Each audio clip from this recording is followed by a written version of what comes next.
The personal chef danced in my kitchen, and then I couldn't resist. I told myself it was innocent. That laughter couldn't betray a marriage. But when I saw the way he looked at me, really looked at me, I knew something in me was about to change. My name is Natalie. I'm 47 years old, and I've been married to Greg for nearly 22 of those years. We live in a quiet, pretty neighborhood outside of Richmond, Virginia. The kind with trimmed hedges and back porches that all look the same after a while. The kind where the silence between two people can scream louder than traffic. Greg's a lawyer. Good one. Dependable. Reliable. He pays the bills, still kisses me on the cheek before work, and texts me if he's going to be late. And yet, most nights, I feel like I live with a polite stranger. He used to come home and tell me courtroom stories, funny ones, messy ones.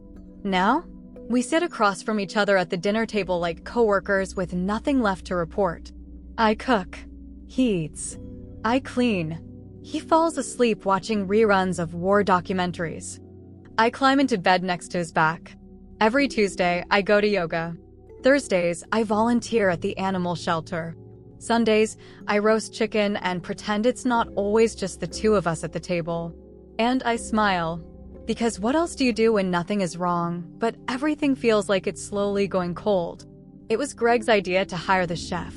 He booked a private dining experience for our anniversary last November, a gift that he thought would take the pressure off me. One night only.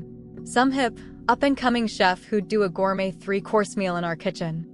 I found it impersonal, but I nodded and thanked him. I expected a stiff man in starched whites. I didn't expect Luca. He showed up 10 minutes early. Tall, in dark jeans and a white button-down rolled up at the sleeves. Not a uniform. Something about it felt relaxed but deliberate. His hair was tied back loosely, like he'd just come from the coast of somewhere beautiful. And when he smiled, I noticed a tiny scar near his lip. It made his face seem like a story I hadn't heard yet. "Mrs. Ellison?" he asked with a slight accent I couldn't place. I nodded. "Natalie, please." He set down his bag of knives like a musician unzipping his instrument case. From the moment he stepped into my kitchen, it felt different. Like he belonged there more than I did.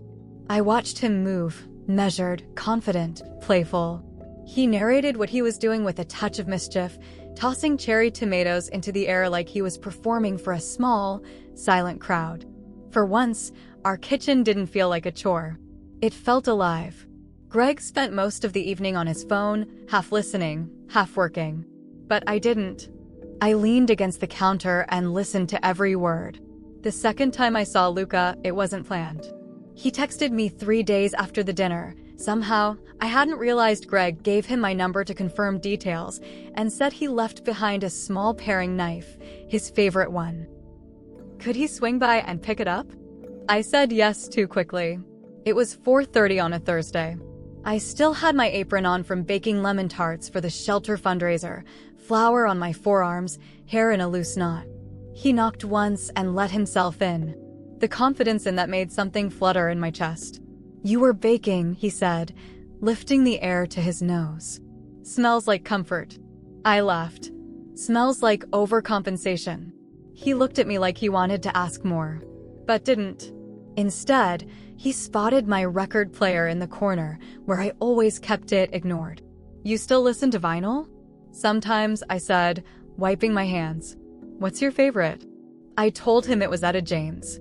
He smiled, as if that answer pleased him more than it should. He pulled a record from the shelf without asking, slid it on, and before I could say anything, he took my hand. There we were. My flour-covered apron, his worn boots, and Etta James playing softly as the chef who cooked in my kitchen began to dance in it. I hadn't danced in years. Not since my youngest graduated. Not since Greg and I went to that wedding and he whispered, "I don't dance anymore, Nat." My knees. But Luca didn't ask. He just moved slowly, guiding my steps. Our hands barely touching. His smile easy, his breath close. "See," he said. "You remember." I did. He stayed longer than he should have that afternoon. We ended up sitting at the kitchen table, drinking leftover wine from the anniversary dinner. Just one glass. Then two. He told me about growing up in Sicily, about his mother's hands teaching him how to knead pasta dough. I told him about the hummingbird tattoo I got at 38, in a moment of rebellion that nobody noticed. He reached for my hand, not in a romantic way. Just steady, as if to say, I see you.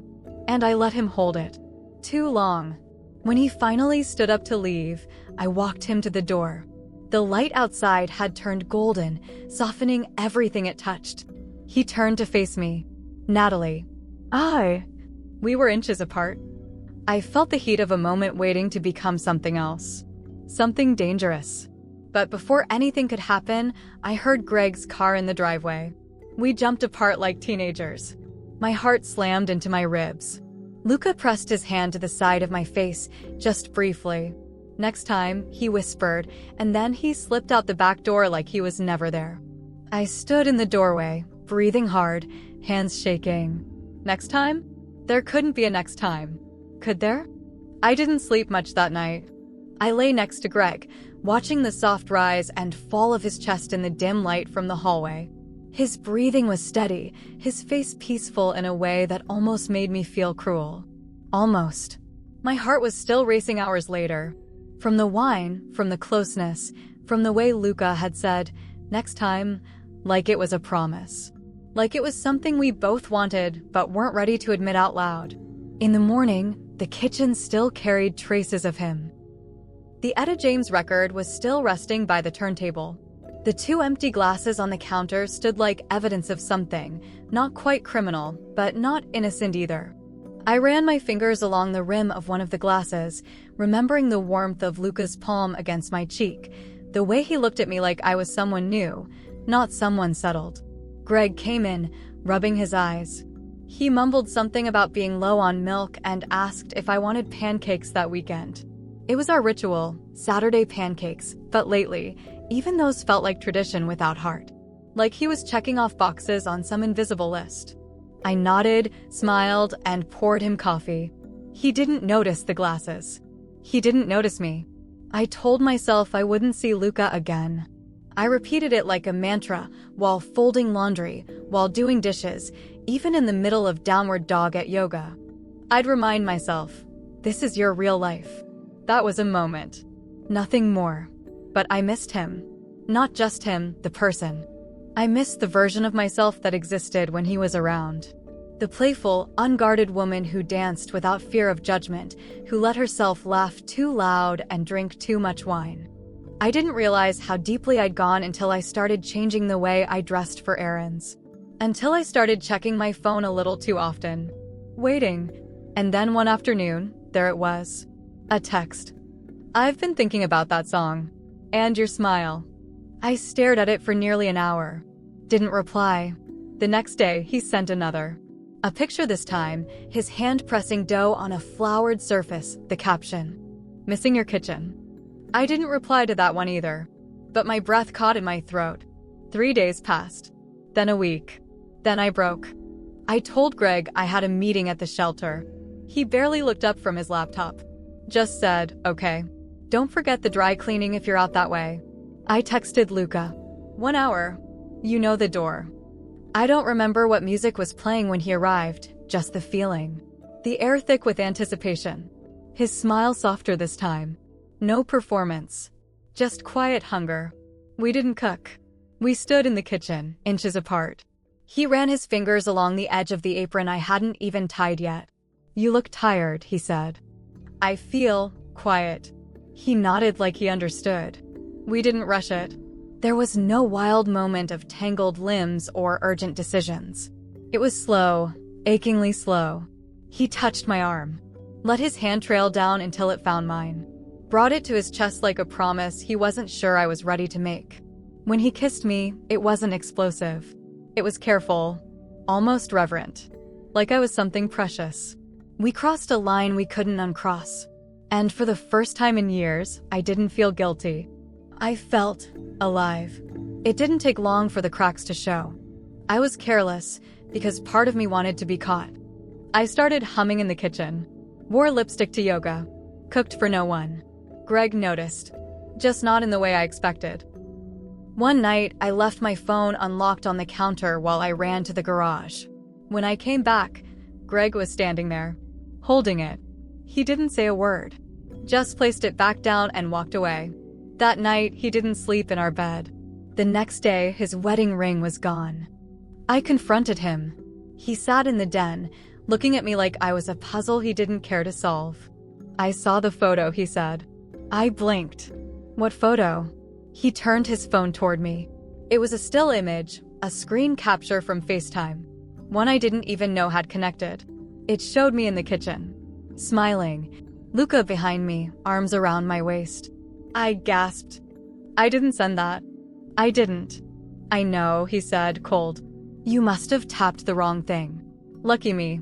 The silence that followed was unbearable. And then he added, "I don't blame him. I blame you. You're the one who left." "I never left. You were gone long before he danced in this kitchen." I tried to speak, to explain, to apologize, to lie. But the words crumbled before they reached my lips. That night, he packed a bag and left without saying goodbye. The next morning, our neighbor Lisa texted me, "Is Greg okay? I saw him leaving Erin's place late last night." Erin, our neighbor's daughter, 26. The one who used to watch our boys. The world stopped. I didn't cry. Not at first. Just sat in the kitchen. The same spot where it all began. Where I started becoming someone else. The same spot where I ruined everything. Luca texted me 2 days later. "You okay?"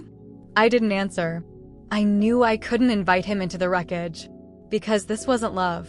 It was escape. Escape from a marriage that had already collapsed. From a woman I didn't want to be anymore. I played Etta James one last time. Poured the last glass of red from the bottle we never finished. Let it sit in front of me like a ghost. On the counter sat Greg's wedding ring. Smooth. Simple. Unmoved. He left the ring. I left everything else.